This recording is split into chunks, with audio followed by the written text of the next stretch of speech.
why does a company's culture impact their bottom line?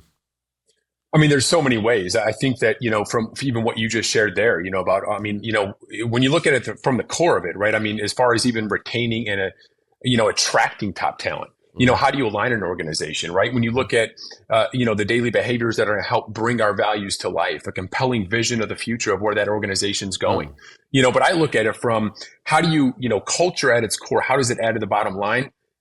Culture and strategy are connected. A lot of people, there's been this belief that strategy and culture are disconnected. They're two separate things. Yeah. While they may be two separate initiatives, at the end of the day, the greatest organizations in the world, they truly understand that strategy does not achieve itself on its own. That is where culture comes in play. Right. And that is where, if you don't have a great world-class thriving culture, I mean, there's no way you're going to achieve and accelerate the strategy, and execute that to its fullest degree. So for me, when you look at the bottom line, of not only talent development and recruitment efforts and, you look at your talent aspect, you got to look at it from an innovation standpoint. You have to look at it from, a leadership standpoint, because all great organizations who have thriving world-class cultures, the one thing they do have is they have transformational leaders. And from what your standpoint of what you said with COVID, the other point to that, how does it affect the bottom line?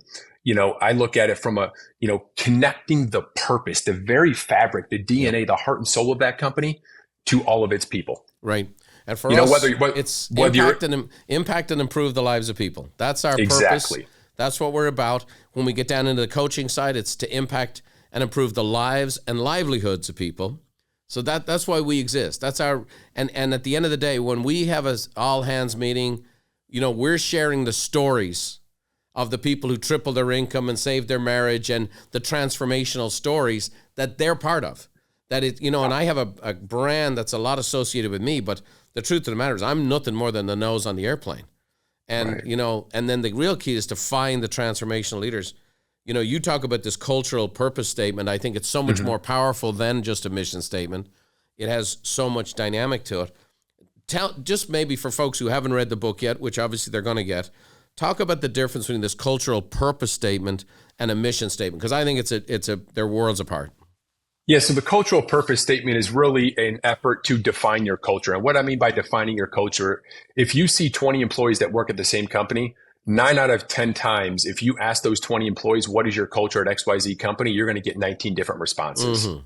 And this is exactly what I've taken away and extracted from the game of football, right? Because the very best football coaches, they truly understand, because you're going to have players, whether in college or even in the NFL, from all walks of life that have experienced all different kinds of things throughout the course of their life, different levels of talent, different level of personality, different level of hardship. The most important thing is that we are defining the core mechanism of what makes our team and our unit be the best that we possibly can be. And that is where we have to define our culture of what it means to be a part of this organization, this team. What is the very core of being a successful and great teammate? And then what is that kind of mantra or that theme or that wording that I use in the book, which is what you're referring to, the cultural purpose statement. So basically what it is in its entirety is a way to internally define who we are. A mission statement for the most part is externally facing. It's the service and level that we're going to execute in the marketplace. It's what the impact we're going to have on our customers, suppliers, whatever that may be, right? The cultural purpose statement, the CPS, is to define us internally. So there's complete alignment, full expectations of what our organization, what our team stands for internally. Most importantly, our culture. Thanks for watching. If you want more tips on how to think, feel, and do better, check out these videos too.